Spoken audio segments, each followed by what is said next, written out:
अल्हम्दुलिल्लाहि रब्बिल आलमीन वस्सलातु वस्सलामु अला सय्यिदिल मुरसलीन खातिमन नबीन मुहम्मदिनिल अमीन व अला आलिहि व अस्हाबिहि अजमाइन व अऊज़ु बिल्लाहि मिनश शैतानिर रजीम बिस्मिल्लाहिर रहमानिर रहीम रब्बि इश्रह ली सदरी व यस्सिर ली अमरी वहलुल उक़दतम मिन लिसानी यफ़क़हू क़ौली। मुअज़्ज़ज़ सामियात, अस्सलामु अलैकुम व रहमतुल्लाहि व बरकातुहू। जैसा कि आप सबके इल्म में ये बात आ चुकी है कि आज के सेमिनार का टॉपिक क्या है, इस्तक़बाल रमज़ान। यकीनन रमज़ान माह मुक़द्दस बिल्कुल हम पर साया फ़गन है। रमज़ान की आमद है और हम सब तैयारियों में लग जाते हैं रमज़ान के पहले से ही।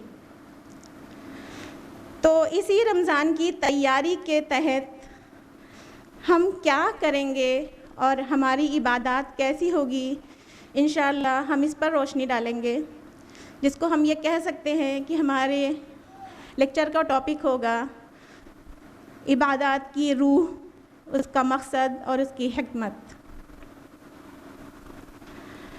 हम रमज़ान की तैयारियों में लगते हैं तो तैयारियां हमारी आमतौर पर दो तरह से होना शुरू होती हैं। एक तो घर की जो लेडीज़ होती हैं वो इफ़्तार के मुतालिक कुछ तैयारियां करती हैं, जिसका कोई ख़ास इस्लाम के हवाले से कोई अहमियत नहीं है, क्योंकि हम तो रोज़ा रखते हैं ना, इफ़्तार को छोड़ना होता है, ना कि ढेर सारा इफ़्तार करना। तो ये प्रेफरेबल नहीं है कि हम रमज़ान की तैयारियों में इफ़्तार की तैयारियां और आइटम्स और बहुत सारे वैराइटीज़ के खाने बनाएं और फिर इफ़्तार के वक्त बैठ के खाएं। बल्कि एक हमारी तैयारी जो और होती है वो है इबादत से मुताल्लिक़, और इस तैयारी में हम ये कह सकते हैं कि ये हमारी रूह से मुताल्लिक़ होती है। जब हमारी रूह है तो हम ज़िंदा हैं, यानी हम इंसान हैं, यानी हमारा वजूद हमारी रूह की वजह से ही है। अगर हमारी रूह परवाज़ कर जाएगी, मिसाल के तौर पर अगर मेरी रूह परवाज़ कर गई तो कोई मेरा नाम नहीं लेगा कि ये नजमा अली की वो नजमा अली पड़ी हैं, या नजमा अली कब उठाई जाएंगी, कब मिट्टी में मिलाई जाएंगी, बल्कि लोग कहेंगे मिट्टी कब उठेगी, जनाजा कब जाएगा। यानी जब रूह है तो इंसान का वजूद है, इंसान है, रूह नहीं तो मिट्टी है, जनाजा है, ठीक है। वो इंसान फिर उसका कोई नाम नहीं लेता, नाम की पहचान और उसका वजूद उसकी रूह से है। तो बिल्कुल इसी तरह हमारी इबादत की भी रूह है, जिसको हम समझते नहीं हैं। तो आज हम इसी हवाले से जानेंगे इंशाअल्लाह कि हमारी इबादत में रूह क्यों नहीं है और वो कैसे आएगी। अभी जैसा कि सिस्टर तस्नीम ने आपसे बताया कि अल्लाह ताला ने कुरान मजीद में फ़रमाया है, या अय्युहल्लज़ीना आमनू कुतिबा अलैकुमुस्सियामु कमा कुतिबा अलल्लज़ीना मिन क़ब्लिकुम लअल्लकुम तत्तक़ून। ऐ ईमान वालो, तुम पर रोज़े फ़र्ज़ किए गए जैसा कि तुमसे पहले लोगों पर फ़र्ज़ किए गए थे, ताकि तुम मुत्तक़ी बनो। यानी अल्लाह ताला क्या चाह रहा है, तुम पर रोज़े इसलिए फ़र्ज़ किए गए ताकि तुम परहेज़गार बनो, तुम बचने वाले बनो। किन चीज़ों से बचने वाले? गुनाहों से बचने वाले, नाफरमानियों से बचने वाले और बुराइयों से बचने वाले, मुनकिरात से बचने वाले। अब रोज़ा तो हम रखते हैं, लेकिन हम अपने आप पर गौर करें कि क्या रोज़े की कंडीशन में कम से कम रोज़ा रख कर हम इन गुनाहों से बचते हैं। रोज़ा रखते हैं, खाना पीना छोड़ देते हैं, अज़दवाजी ताल्लुक़ से बरी हो जाते हैं, वो भी छोड़ देते हैं, लेकिन हराम चीज़ों को नहीं छोड़ते हैं। झूठ बोलना नहीं छोड़ते हैं, नाइंसाफ़ी करना नहीं छोड़ते हैं, ग़ीबत करना नहीं छोड़ते हैं, किसी के टोह में रहना नहीं छोड़ते हैं, किसी से बदगुमानी करना नहीं छोड़ते हैं, किसी की हक़ तलफ़ी करना नहीं छोड़ते हैं, रोज़ा रख कर भी। यानी हलाल से तो रुक जाते हैं लेकिन हराम से नहीं रुकते। और अल्लाह ताला क्या कह रहा है, तुम पर रोज़े इसलिए फ़र्ज़ किए गए ताकि तुम मुत्तक़ी बनो, ताकि तुम बचने वाले बनो। तो अब गलती कहाँ हो रही है? हमारे रोज़े फिर ऐसे क्यों हैं कि हम कुछ छोड़ नहीं पा रहे हैं? क्या हम रोज़े की शरीयत को पूरा नहीं करते? यानी जब हम रोज़ा रख रहे होते हैं तो जो रोज़े का कानून है, खाना पीना छोड़ना और अज़दवाजी ताल्लुक़ से बचे रहना, रुके रहना, हम ये तो आराम से छोड़ देते हैं।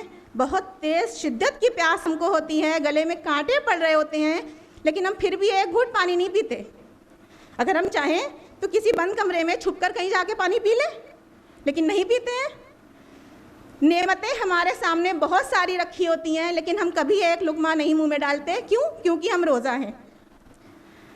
यानी हम रोज़ा हैं तो हम इसलिए रोज़ा हैं कि अल्लाह ने हुक्म दिया है कि तुम्हें रोज़े की हालत में खाना पीना छोड़ना है, अज़दवाजी ताल्लुक़ से दूर रहना है, तो हम वो कर लेते हैं। लेकिन फिर हम और चीज़ों से क्यों नहीं बाज आते? अब ऐसा होना चाहिए कि जब हम रोज़ा रखें और हमें प्यास लगे तो हम अपने आप से सवाल करें, हम क्यों पानी नहीं पी रहे हैं? हमें पी लेना चाहिए ना। तो जवाब आएगा अंदर से, नहीं, अल्लाह ताला ने मना किया है, अगर पी लेंगे तो गुनाह हो जाएगा। तो फिर हम अपने आप से फिर से सवाल करें कि अगर गुनाह हो जाएगा, इसलिए रुके हुए हैं, अल्लाह ने रोका है, तो फिर अल्लाह ने तो और बहुत सारी चीज़ों से रोका हुआ है, तो फिर हम उससे क्यों नहीं रुकते हैं? हमें अपने आप से ये सवाल करना चाहिए कि अल्लाह ताला ने तो और बहुत सारी चीज़ों से रोका हुआ है, उनसे भी गुनाह होता है, तो हम उनसे क्यों नहीं रुकते हैं? और जब दिल इस बात पे तैयार हो जाए कि हाँ रुकना है उनसे भी, और रोज़े की हालत से फिर हम कंट्रोल करते हैं ना, रोज़े की हालत में कम से कम कुछ लोग कुछ बचते हैं, कुछ बचते हैं। तो अब रोज़ा ट्रेनिंग है इसी बात की कि हाँ अब तुम तैयारी कर लो, 11 महीने तुम्हें बचना है और बहुत सारी चीज़ों से। अल्लाह ताला ये कहना चाहता है हमसे कि तुम जब रोज़ा तुम पर फ़र्ज़ इसलिए किया गया कि तुम मुत्तकी बनो, तो उसका कहने का मतलब ही यही है कि जो इंसान की ज़रूरियात में सबसे बड़ी ज़रूरत है खाना और पानी, अगर 4-5 दिन इंसान को खाना और पानी बिल्कुल नहीं मिलेगा तो वो मर जाएगा। और उसके बाद ख्वाहिशात, नफसानी ख्वाहिशात में सबसे बड़ी ख्वाहिश है अज़दवाजी ज़िंदगी का ताल्लुक़। तो जब इन चीज़ों से तुम रुक सकते हो तो बाकी चीज़ें तो इससे छोटी हैं, बाकी चीज़ों की तो कोई अहमियत ही नहीं है। उनसे तो मना किया गया, तो तुम उनसे भी रुक सकते हो। कहने का मतलब ये है कि अल्लाह ताला ये कहना चाह रहा है कि मेरे प्यारे बंदों बंदियों, तुमने उन चीज़ों से रोक कर अपने आप को दिखा दिया कि हम ज़रूरी चीज़ों से रुक सकते हैं सिर्फ तेरे हुक्म पर, कि तेरा हुक्म है कि इन चीज़ों से रुक जाओ, खाने पीने से रुक जाओ, अज़दवाजी ताल्लुक़ से रुक जाओ, तो हम रुक सकते हैं। यानी हमारी कुव्वत इरादी इतनी मजबूत है कि हमने उस पर कंट्रोल कर लिया और हम छुप कर भी नहीं खाते पीते। तो फिर हम क्यों इस जो उनसे बहुत हल्की चीज़ें हैं उनसे हम क्यों नहीं रुक सकते? उनसे रुकना तो ज़्यादा आसान है ना। यानी जो चीज़ें हमारे साथ इस तरह की हैं कि हम अगर उनको नहीं खाए पिए, खाना पानी नहीं खाएं तो मर जाएंगे, हम उनसे तो रुक जाते हैं। लेकिन हम उनसे नहीं रुकते जिनसे हम मरेंगे भी नहीं और हमें बल्कि और फ़ायदा होगा उनसे रुकने से। तो बस सोचने की क्या बात है, अपने इरादे को मजबूत रखना है कि नहीं, अल्लाह का हुक्म है इसलिए रुकना है। ठीक है, तो जब अल्लाह का हुक्म है इसलिए रुकना है, तो फिर हम तमाम चीज़ें हम पर हल्की हो जाएंगी और तमाम बातें जो गलत हैं, जो मुनकिरात हैं, हम उनसे बआसानी रुक सकते हैं। देखिए, रोज़ा जो है वो हमें सब्र करना सिखाता है, वो हमें बर्दाश्त की क़ुव्वत देता है। ठीक है, और जब हम बर्दाश्त की क़ुव्वत आ जाएगी हमारे अंदर, तो हम अपनी नफसानी ख्वाहिशात पर कंट्रोल करेंगे। और ये रोज़े के वक्त यानी रमज़ान के वक्त ही हमको ट्रेनिंग मिलती है 1 महीने की कि हम अपने अंदर बर्दाश्त की क़ुव्वत को बढ़ाते हैं। और उसके बाद फिर हम रोज़ा रखते हैं तो हम पूरी क़ुव्वत के साथ, पूरे इरादे के साथ, यानी जो हमारा इरादा है कि हमें नहीं खाना पीना है, हम रुके रहते हैं और हम परहेज़ करते हैं किसी भी चीज़ को खाने पीने से या रोज़ा तोड़ने से। तो इसी तरह अल्लाह ताला ने फरमाया कुरान मजीद में कि हम जब मर कर अल्लाह के यहाँ जाएंगे, क़यामत के दिन जब उठाए जाएंगे, तो लोग उसमें बातें कर रहे होंगे कि हम दुनिया में चंद दिन, अरे चंद लम्हा या कुछ वक्त रह कर आए हैं, या एक दिन का कुछ हिस्सा। और रोज़ा कितना होता है हम लोगों का? एक दिन या एक दिन का कुछ हिस्सा। अब हमारा काम क्या है? जब हम इस दुनिया में सिर्फ एक दिन के लिए आए हैं या दिन का कुछ हिस्से के लिए हम आए हैं, तो हम और चीज़ों के लिए भी रोज़ा रख लें, यानी हम पूरी ज़िंदगी का रोज़ा रख लें। गुनाहों को छोड़ने का रोज़ा, यानी गुनाहों को अब हम छोड़ देंगे, नहीं करेंगे, मुनकिरात से दूर रहेंगे, और तमाम जो बुराइयां हैं, ग़ीबत है, चुगली है, बहतान तराशी है, और किसी की ईज़ा रसानी पे जो तकलीफ़ होती है उससे भी हम अल्लाह ताला की मदद मांगेंगे और हम किसी को जवाब नहीं देंगे। क्योंकि अल्लाह के रसूल सल्लल्लाहु अलैहि वसल्लम ने फरमाया है कि जब तुम रोज़े से हो और कोई तुम्हें गाली दे तो तुम उसके जवाब में कह दो मेरा रोज़ा है, उसको जवाब मत दो। अब चूँकि हमें ज़िंदगी भर का रोज़ा रखना है, किस बात के लिए? गुनाहों को छोड़ने के लिए। तो ज़िंदगी भर, ये एक दिन की ज़िंदगी है या दिन के कुछ लम्हे की ज़िंदगी है, तो हमें गुनाहों को छोड़ने के लिए करना है। तो इस रमज़ान इंशाअल्लाह हम लोग इस बात का तहैया करें कि हम जब अपने क़ुव्वत इरादी को जान गए कि हम रख सकते हैं, छोड़ सकते हैं, ज़रूरी चीज़ों को छोड़ सकते हैं, तो जो उनसे हल्की चीज़ें हैं हम उनको भी छोड़ सकते हैं। तो अब हम गुनाहों को छोड़ेंगे इंशाअल्लाह, और आगे की 11 महीने हम इस बात का रोज़ा रखेंगे कि हमें गुनाह से बचना है, तब कहीं जाकर तक़वा पैदा होगा।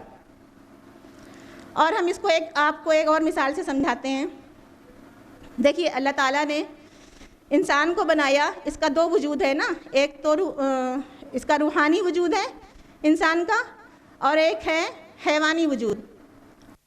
जो हमारा हैवानी वजूद है यानी जिस्मानी वजूद, वो मिट्टी से बना है, और उसकी ज़रूरियात की तमाम चीज़ें अल्लाह ने मिट्टी से ही पैदा की हैं। खाना पीना, मकान, कपड़ा वगैरह, जितनी भी हमारी जिस्मानी ज़रूरियात है या हैवानी ज़रूरियात है, वो मिट्टी से आती हैं।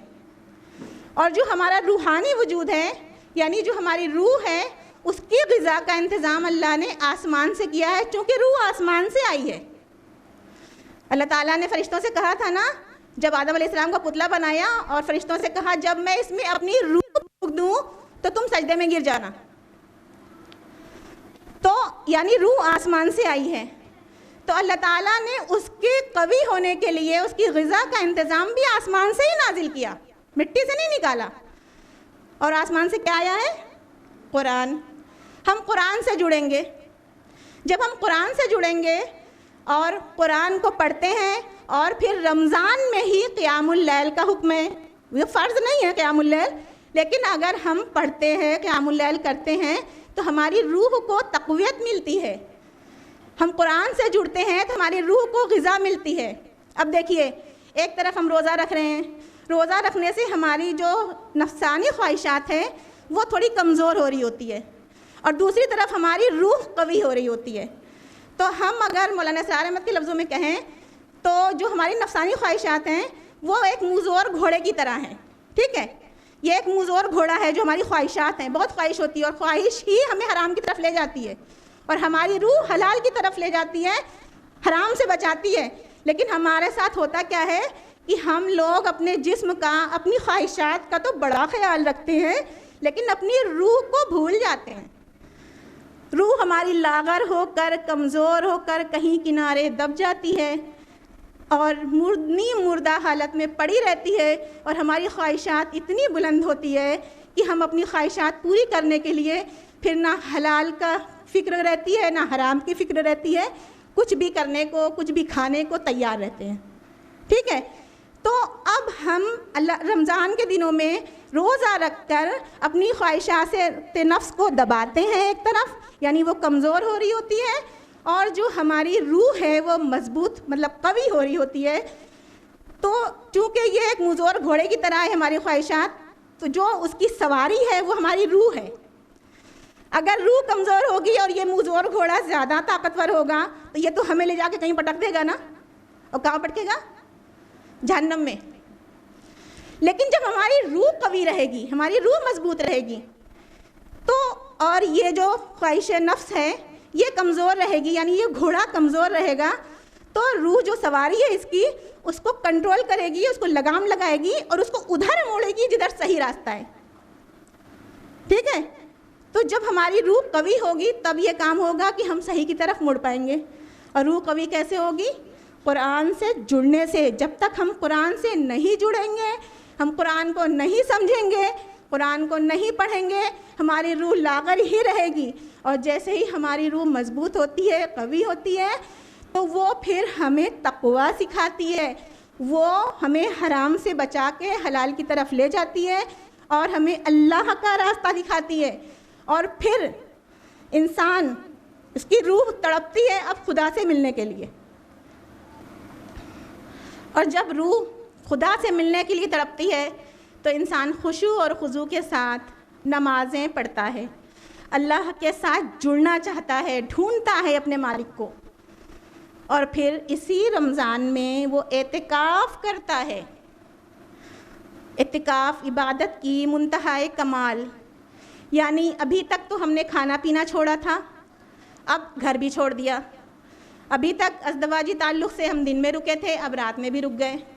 कहने का मतलब ये है कि एतिकाफ़ करने के लिए इंसान खुदा के हुजूर पेश होता है और अपने आप को खुदा के पास जमा देता है। एतिकाफ़ का मतलब ये है जम के बैठ जाना।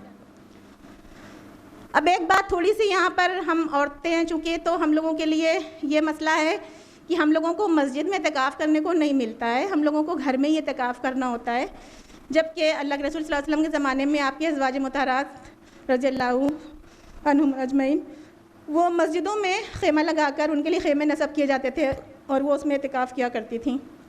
लेकिन अब मस्जिदों में हमारे लिए ऐसा मामला नहीं है, बल्कि इज्तिहादन हमको घरों में ही घर का कोना दे दिया जाता है और उसी में हम एतिकाफ़ हम औरतें करते हैं। कहने का मतलब ये है कि हम एतिकाफ़ में जाते हैं, अल्लाह के हुजूर, अल्लाह के सामने बैठते हैं, शिद्दत से अल्लाह को याद करते हैं, अल्लाह से बातें करते हैं, अपना 24 घंटा हर दिन का अल्लाह के लिए वक्फ़ रखते हैं। लेकिन ईद का चाँद दिखते ही, एतिकाफ़ से बाहर आते ही फिर वही सब कुछ शुरू हो जाता है। वही झूठ, वही ग़ीबत, वही नाइंसाफ़ियाँ, वही कमज़ोरियाँ, वही जो है तो दूसरों को धोखा देना, दूसरे की टोह में रहना। ये क्या है? हम इबादत की रूह को समझते ही नहीं हैं। हमने इबादत की रूह को समझा ही नहीं, उसकी स्पिरिट को हम समझ ही नहीं पाते हैं। वजह यही है कि हम पूरा रमज़ान गुजार लेते हैं, एतिकाफ़ भी कर लेते हैं, लेकिन हमारे अंदर कोई चेंज नहीं आता, कोई तब्दीली नहीं आती, तक़वा नहीं पैदा होता। अब सोचने की बात यह है कि जब हमारे अंदर तक़वा नहीं पैदा हो रहा है तो फिर हमें सोचना चाहिए कि अब हमारा आखिरत में क्या होने वाला है। जब दुनिया में रिज़ल्ट नहीं मिल रहा है तो आखिरत में कहाँ से मिलेगा? जब हम इबादत की रूह को समझ लेंगे, अल्लाह से अपनी क़ुर्बत को बढ़ाएंगे, तो नमाज़ों में भी हमारा दिल लगेगा। और अब दूसरी इबादत नमाज ही है। अल्लाह ताला ने नमाज के लिए फरमाया कुरान मजीद में, इन्ना सलात तन्हा अनिल फ़हशाई वल मुनकर, बेशक नमाज फ़हशा से यानी बेहयाई से और बुराई से रोकती है। माशाल्लाह हम सब 5 वक्त नमाजी तो होते हैं, पढ़ते हैं ज़्यादातर लोग। हम लोग नमाज यहाँ पे जितने लोग मौजूद हैं इंशाल्लाह हमें यकीन है कि सभी लोग पढ़ते होंगे। 5 वक्त नमाजी भी हैं, लेकिन साथ साथ मुनकिरात में भी मुलव्विस हैं, तमाम बेहयाई के काम भी कर रहे हैं। तो हमारी नमाज़ों का क्या हाल है? क्या अल्लाह ताला ने कुरान मजीद में नौज़ुबिल्लाह झूठ कहा है कि नमाज़ें बेहयाई से और बुराई से रोकती हैं? हमने अभी नमाज़ पढ़ी, अभी अपने जाए नमाज़ पलटी और बैठ गए ग़ीबत की महफ़िल में। हमने अभी नमाज़ पढ़ी, अभी हमने जाए नमाज़ पलटी और हम फ़ौरन झूठ बोलना शुरू कर दिया हमने। और जो घर की मेन औरतें होती हैं, जो घर की बड़ी होती हैं और अपने आप को मुखिया समझती हैं, जबकि होना नहीं चाहिए, मर्दों को अल्लाह ताला ने मुखिया बनाया है घर का, लेकिन औरतें अपने आप को जो घर में पावर रखती हैं वो तो ख़ास तौर पर घर में नाइंसाफ़ी करने को अपना हक़ समझती हैं। और ये आम बात है, हर घर की कहानी है। अगर बहू पावर में है तो सास दबेगी, सास पावर में है तो बहू के साथ नाइंसाफ़ी होगी, और अगर बेटी पावर में है तो बाकी लोगों के साथ नाइंसाफ़ी होगी। यानी वो नाइंसाफ़ी करने को अपना हक समझती हैं कि हम जो चाहें करें, जबकि हिसाब देना पड़ेगा। ठीक है, लेकिन नमाज भी 5 वक्त की हो रही होती है, तहज्जुद गुजार भी होती हैं माशाल्लाह, लेकिन मुनकिरात से नहीं चूकती। गीबत, झूठ बोलना एक आम बात है, कोई दिक्कत नहीं है, जब ज़रूरत पड़ी तब झूठ बोल दिया। तो फिर कहाँ नमाज हमें जो है तो बुराइयों से रोक पा रही है, कहाँ बेहयाई से रोकती है। नमाज तो सभी पढ़ते हैं, शादियों का मौसम आया, लोग शादियों में जाना हुआ, किसी को पार्टीज़ में खूब अच्छी तरह मेकअप हुआ, खूब अच्छी तरह सजे, बालों को खोला, दुपट्टे कहाँ हैं नहीं मालूम, किस हाल में हैं, बस खूबसूरत दिख रहे हैं देखने में, निकल जाते हैं। नमाज पढ़ रहे हैं, अभी ईशा की नमाज तो पढ़ के आए हैं, सच के तैयार होके भी नमाज हो जाती है, एहसास ही नहीं रहता है कि हम बेहयाई करने जा रहे हैं। तो कहाँ रोक रही है नमाज हमको बेहयाई से, कहाँ रोकती है नमाज हमको बुराई से? चेक करना है हमको, ये हमारी नमाजें कैसी हो रही हैं। अब समझने की बात यह है कि हमारी नमाजों में रूह क्यों नहीं है। पहली बात तो यह है कि जब हम नमाज पढ़ते हैं तो जो कुछ हम अपने रब से कह रहे होते हैं, हमें खुद ही कह रहे हैं। हम नमाज में कहते हैं ना, ए दिना सिरातल मुस्तकीम, ए अल्लाह मुझे सीधा रास्ता दिखा। और उसके बाद सूरा फातिहा के बाद हम फ़ौरन कुरान की आयत करते हैं, कोई भी सूरा। इसका मतलब है कि जवाब में अल्लाह ताला कहता है ये हिदायत है, ये कुरान हिदायत है। जिस कुरान को हम पढ़ रहे होते हैं उसमें हिदायत है, उसको थामो, उसको पकड़ो, उससे हिदायत लो। लेकिन हमें पता ही नहीं होता है। क्यों? क्योंकि हमें मालूम ही नहीं है हमने क्या पढ़ा कुरान नमाज में, हमने अपने रब से क्या कहा और मेरे रब ने जवाब में हमसे क्या कहा। हम इतने गाफिल से नमाज भी हो रही है और कुरान भी नहीं मालूम। नमाज अल्लाह से बातें कर रहे हैं, नमाज क्या है? मोमिन की मिराज है, अल्लाह से मुकालमा है, आपस में बातचीत है। नमाज तो पढ़ रहे हैं लेकिन हमें खुद ही नहीं पता हम अल्लाह ताला से क्या कह रहे हैं। इसके लिए हमें जानने की ज़रूरत है अरबी लैंग्वेज को, और अगर अरबी लैंग्वेज नहीं समझ सकते, कम से कम इतना तो कर सकते हैं ना कि कुरान मजीद का जो हिस्सा हम नमाज में रेगुलर पढ़ रहे हैं उसका उसके बाद जब हम नमाज में पढ़ें तो हमारा हाल, हमारा ध्यान उसकी तरफ रहे और हम अल्लाह से मुतवज्जह क्या कह रहे हैं, ताकि उसका असर हमें मिले। और अरबी लैंग्वेज का मामला तो यह है कि आज मुसलमानों के अंदर होड़ है इंग्लिश अच्छी बात है, दुनिया की ज़िंदगी तक यानी कब्र में जाने से पहले तक इंग्लिश की बहुत ज़रूरत है। लेकिन हम अपना एक्सपीरियंस आपको बता रहे हैं, हमने खुद अपने कानों से सुना है। किसी घर का बच्चा किसी इस्लामिक स्कूल में पढ़ता था, तो उसके घर में कुछ लोग आते जाते थे, उनके रिश्तेदार जब आते थे तब बच्चे को टोकते थे अक्सर, क्या ज़रूरत है अरबी पढ़ाने की, अरबी का कोई स्कोप थोड़ी है, अरबी मत पढ़ाइए, अरे बच्चे पे कितना बर्डन पड़ जाता है, कुरान मजीद पढ़ना आ गया है ना, बस काफ़ी है, क्या ज़रूरत है अरबी सिखाने की, कितना बच्चे बर्डन उठाएंगे। और बच्चों का बर्डन कम कर दिया उनके माँ बाप ने, निकाल लिया इस्लामिक स्कूल से, दूसरे स्कूल में डाल दिया। हैरत है, हमको हैरत है क्यों ऐसा मुसलमान सोचते हैं। ये अरबी लैंग्वेज तो वो है जो ज़िंदगी के साथ भी है और ज़िंदगी के बाद भी है। आप कब्र में जाएंगे तो भी काम आएगी, आप आखिरत में अल्लाह के सामने खड़े होंगे तो भी काम आएगी। लेकिन मुसलमान नहीं, जिंदगी में जो चीज़ सामने दिख रही है, जो चीज़ जाहिर में है, जो चीज़ हैवानी ताल्लुक से मुताल्लिक है उसको ज़्यादा अहमियत देते हैं, जो चीज़ रूहानी चीज़ों से मुताल्लिक है उसकी कोई अहमियत ही नहीं है। और यही वजह है कि हमारी रूह बिल्कुल लागर हो गई है, और हमारी रूह लागर होने की वजह से हमारी नमाजें बेवक़्त हो गई हैं, बेरूह हो गई हैं। नमाज की असल रूह क्या है? जब हम नमाज में अल्लाह के सामने खड़े होते हैं ना, तो हम इस एहसास के साथ आके खड़े हों अल्लाह के सामने कि वो बहुत बड़ा रब है, बड़ी अज़मतों वाला है, बड़ी किबरियाई वाला है, बहुत बड़ा बादशाह है, उससे बड़ा कोई है ही नहीं, उसके बराबर कोई नहीं है। जब इस एहसास के साथ हम नमाज पे खड़े होंगे तो हमारा पहला काम क्या होता है नमाज पे खड़े होने का? अल्लाहु अकबर, हाथ ऊपर उठाना। ये रफ़ुल यदैन किस बात का सिंबल है? ये इस बात का सिंबल है, या अल्लाह मैं तेरे आगे आजिज़, नाचार, लाजार, बंदी आकर खड़ी हुई हूँ। ए अल्लाह, मैंने अपने आप को सरेंडर कर दिया तेरे सामने। अब मैं सिर्फ तेरी बंदी हूँ, तेरी ग़ुलाम हूँ, और तू जैसा कहेगा मैं वैसा करूँगी।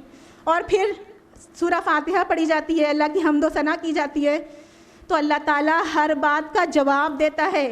सही मुस्लिम की हदीस है ना कि जब बंदा सूरह फातिहा पढ़ता है तो अल्लाह के रसूल ने फरमाया, हदीस कुदसी है कि अल्लाह ताला कहता है मैंने सूरह फातिहा को अपने और अपने बंदों के दरमियान आधा आधा बांट दिया है।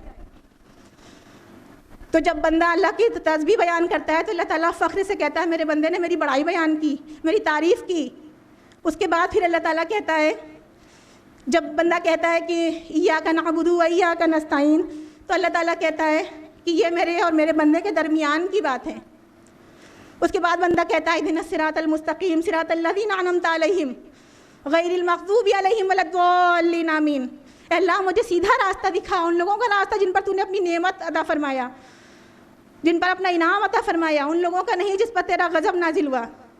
हम क्या कह रहे होते अल्लाह से, हमें हिदायत दे, तो अल्लाह ताला कहता है लो ये हिदायत है, ज़ालिकल किताबु ला रैब फ़ीह, ये कुरान हिदायत है।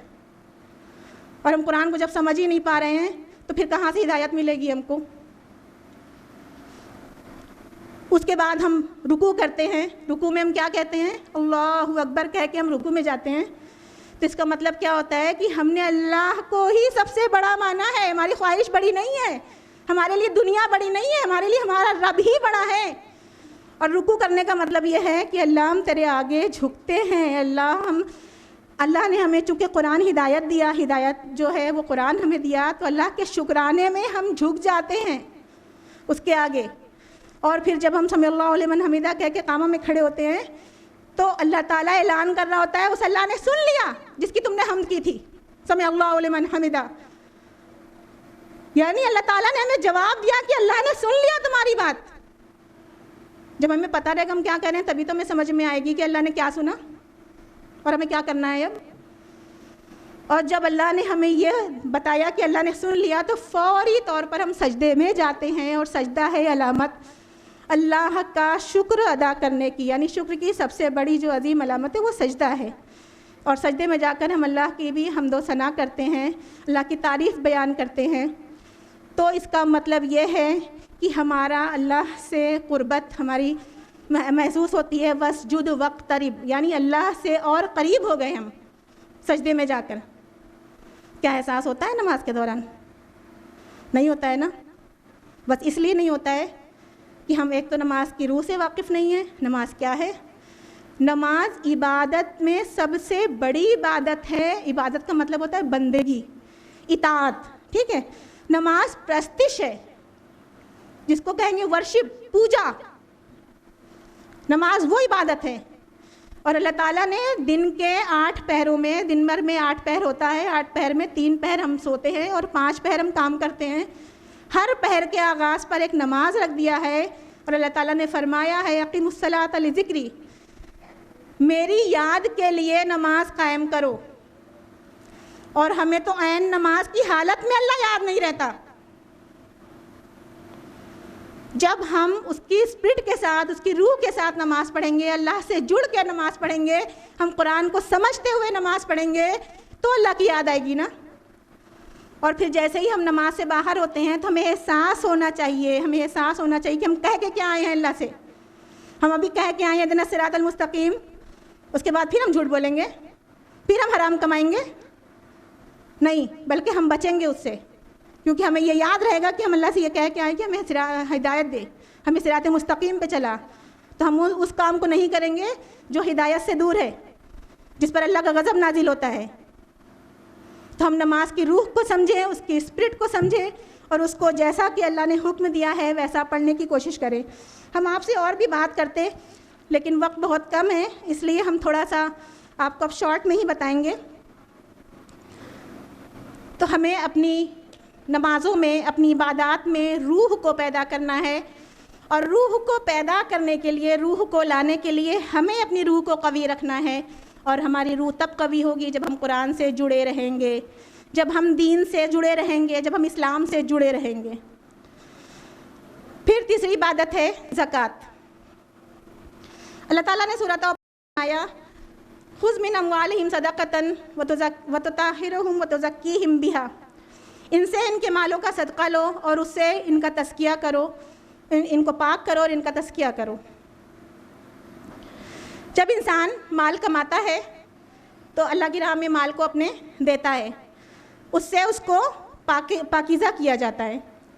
अब ये आप मत सोचिएगा कि अगर हम हराम माल कमा लें और उस पर थोड़ा सा अल्लाह की राह में सदका कर दें तो हम पाक हो जाएंगे, मेरा माल पाक हो जाएगा। ऐसा नहीं पाक होता है।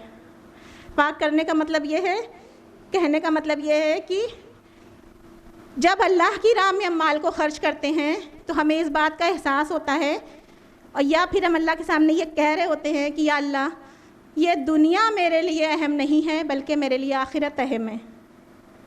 तो हम अपने माल को अल्लाह की राह में देते हैं, और जब हमारी हमारी ख्वाहिश ये होती है कि हमारा रब राज़ी हो जाए, तो जाहिर सी बात है जब हमारी ख्वाहिश ये होगी हमारा रब राज़ी हो जाए तो हम अपने माल को हलाल तरीक़े से कमाएंगे, हराम से नहीं कमाएंगे।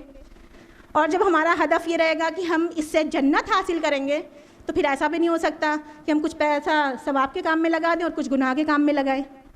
तो इस तरह जब इंसान अल्लाह की राह में माल खर्च करता है सदक़ात से, खैरात से और ज़कात के ज़रिए, तो उसका तज़किया होता रहता है। फिर वो नमूद व नुमाइश से बचता है, वो असराफ़ से बचता है, वो तब्ज़ीर से बचता है, वो रियाकारी से बचता है, वो दिखावे से बचता है, वो तकब्बुर से बचता है। और जब ये चीज़ें इंसान के अंदर आती हैं तो यही इंसान को गिरा देती हैं, यानी यही उसको ज़वाल पजीर कर देती हैं, यही उसको गुनाहगार करने के लिए काफ़ी होती हैं। यानी ये माल जो है ये दुनिया के कायम मकाम है। जिसके पास जितना ज़्यादा माल होता है वो अपने आप को बहुत बड़ा समझने लगता है और फिर भूल जाता है कि खुदा का क्या हुक्म है। तो इसलिए कहा गया है कि अपने माल का सदका दो, खैरात दो। अब चूँकि ज़कात जो है फ़र्ज़ है, हम सभी ज़कात निकालते हैं, और ज़कात का एक प्रोसेस है सबके लिए कि हिसाब किया अपने माल का, अपने ज़ेवरों का, और एक मुश्त रकम निकली जो उसको अलग कर दिया और किसी को दे दिया, या जहाँ हमें देना हुआ, अल्लाह की राह में देना हुआ, वहाँ दे दिया, या किसी गरीब को दे दिया। अबू यहया सर को हमने सुना था, उन्होंने बड़ा अच्छा तरीक़ा बताया है, हम चाहेंगे हम आपसे भी शेयर कर दें। उन्होंने कहा कि हम ज़कात को या सदक़ात को नज़र समझ कर नहीं देते अल्लाह ताला को, इसीलिए हमारा तज़किया नहीं होता है। जो हम माल अल्लाह की राह के लिए निकाल रहे होते हैं, जैसे पुराने ज़माने में ये रिवाज था ना कि लोग जब बादशाह के पास जाते थे तो कुछ नजराने लेकर जाते थे, जिसके पास जो हो सकता था वो अपने हिसाब से अच्छा लेके जाता था। कोई तलवार लेकर पेश करता था उसके आगे, कोई बादशाह के आगे कोई घोड़ा लेके जाता था, कोई कुछ भी। अब चूँकि अल्लाह ताला ज़मीन व आसमान का बादशाह है, तमाम कायनात का बादशाह है, हम उसको कोई भी नजराना पेश करें उसके लिए कोई वक़्त नहीं रखता, लेकिन फिर भी अल्लाह कहता है अपने मालों का सदका दो।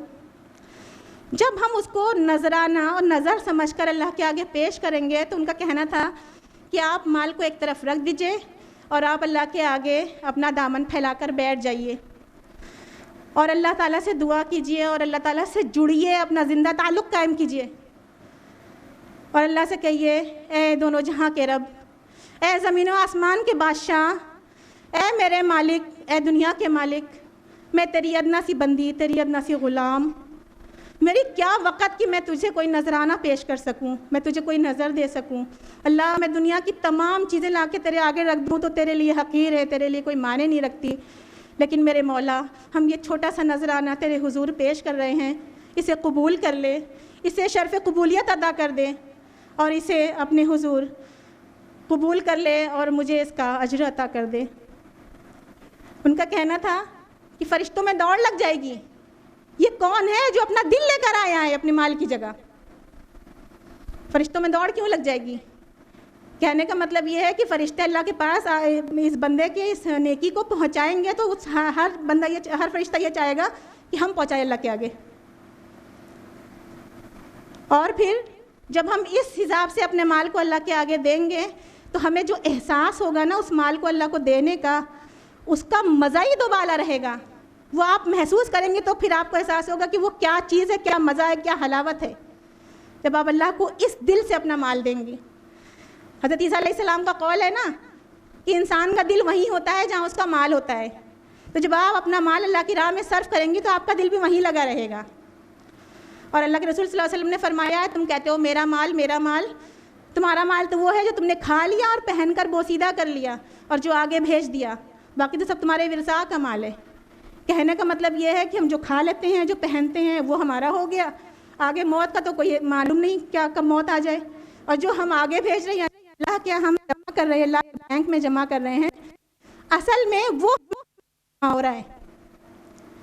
तो हम अपने माल को ज़्यादा से ज़्यादा अल्लाह की राह में दें। अगर छोटा सा भी सदका हम दे रहे हों तो अल्लाह के हुजूर पेश करें और ऐसे ही हम नजराना दें कि या अल्लाह ये छोटा सा नजराना से, तू ज़मीन और आसमान का बादशाह है, तुझे कोई ज़रूरत नहीं है, लेकिन मेरे अल्लाह मैं तेरी मोहताज बंदी हूँ, मुझे तेरी ज़रूरत है और मेरे इस नजराने को कबूल कर ले। तो आप देखिएगा उस छोटे छोटे माल में भी आपको कितनी राहत महसूस होगी देने में। और जो लोग ये सोचते हैं कि मेरे पास माल नहीं है, हमारे पास माल की कमी है तो हम दे नहीं सकते, अब हम क्या करें, तो ये सुन लीजिए अल्लाह ताला को माल नहीं चाहिए होता है, क्वांटिटी नहीं देखता अल्लाह ताला, क्वालिटी देखते हैं। आप किस क्वालिटी दे रहे हैं?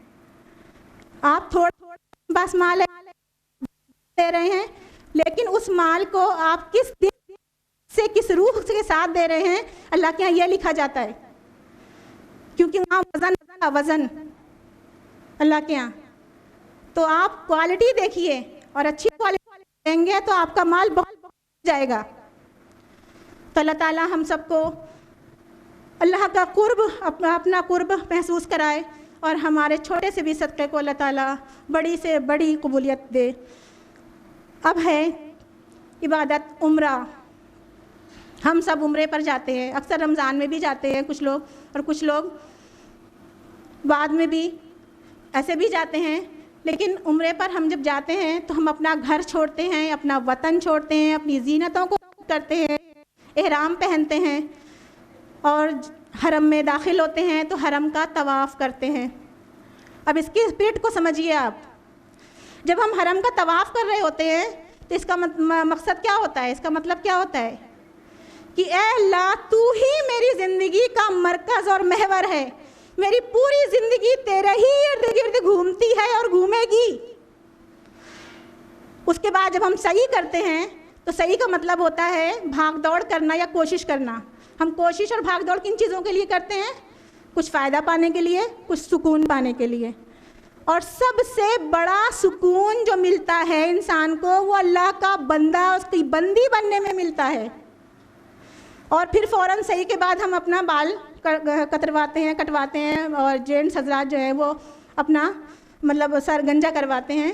और सर मतलब बाल मूड़ना इस बात की अलामत है कि